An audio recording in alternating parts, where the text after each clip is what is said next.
Hey y'all, so I'm back with another recipe. Today we are making hot chicken. Yes, hot chicken. So what you're gonna need is a bowl. You're gonna get that together, then you're gonna need one large egg. I'm using organic brown eggs, and I'm just gonna whisk that really well. Next, you're gonna need some buttermilk. So I'm using 2 cups of buttermilk, and I'm just gonna whisk that together, make sure everything's nicely combined. And now we're gonna get our secret ingredient, which is a ½ cup of pickle juice. And pro tip, pickle juice is what they use to brine their birds at Chick-fil-A. So now we're gonna take some hot sauce. I'm using Frank's Red Hot, but you can use whatever hot sauce you want. And I'm adding 8 teaspoons of this hot sauce. And I know it looked like 4, but that's a 2-teaspoon measuring cup. So now I'm just going to go ahead and whisk this crazy pickle juice custard together. And I'm going to grab my chicken. So after you've grabbed your chicken, grab some pickle juice and drink it. Just kidding. Don't do that. I grabbed the wrong thing. Psych, y'all. What you're going to need actually is that marinade that you made. And you're just going to cover your chicken with it and make sure everything is covered. Then you're going to wrap it in plastic wrap. And then clean up your mess, because nobody likes a dirty kitchen. Get it together, Jenny. Just kidding. So that bird goes in the fridge for about 4 hours. Now we're going to take a ½ cup of lard, 4 tablespoons of butter, and then we're going to add a teaspoon of chili powder, 4 tablespoons of cayenne, a tablespoon of garlic powder, a tablespoon of smoked paprika, and a tablespoon of cumin. And you're just going to combine that and make sure none is stuck to your spatula.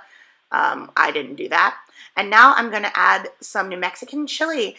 And I got mine from Chimayo Valley, but you can use Chipotle if you want, or you can omit this altogether, because this is one of the main reasons why I'm not calling it Nashville hot chicken, is because there's no New Mexican chili in it. So now I just added 3 tablespoons of brown sugar, and that's a step you're going to definitely want to follow because you need that sweetness to balance out the heat, guys.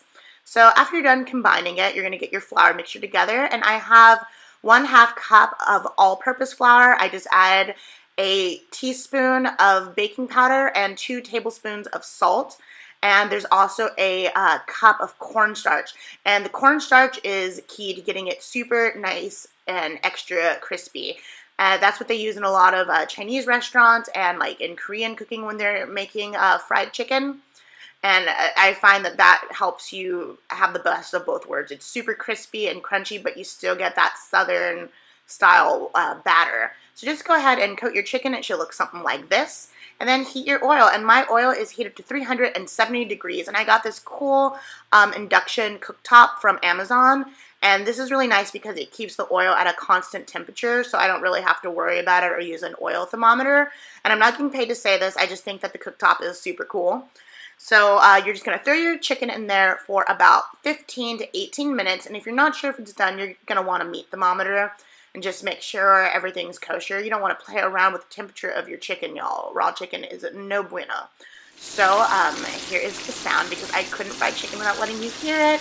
It sounds so cool, and it smells incredible, and I can't wait to bite it, y'all. It's going to be so good. So, yeah, look at that chicken sizzle. So when it's done, you're going to need some Wonder Bread or any kind of bread with no nutritional value, because 'tis tradition. But, I mean, if you want to use whole wheat, that's up to you. I just frown upon it. I'll disown you. Just kidding. You can do it if you want.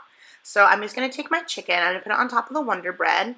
And then I'm going to turn it so that you can see it. And I'm going to grab that Hellfire sauce that we made.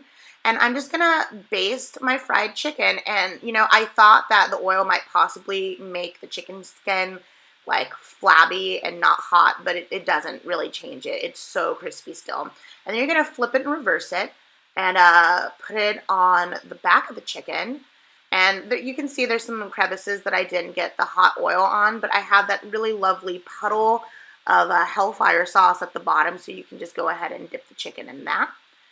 And then lastly, to finish this dish, we're just going to need some pickle chips, and then I'm going to eat those. And then I'm going to smush it back like nothing happened. And there you have it, hot chicken. And I guess I'll call this Alaskan hot chicken since we're not in Nashville, and I added some weird stuff to it. So thanks for watching. Follow me on Instagram at awkwardinthekitchen.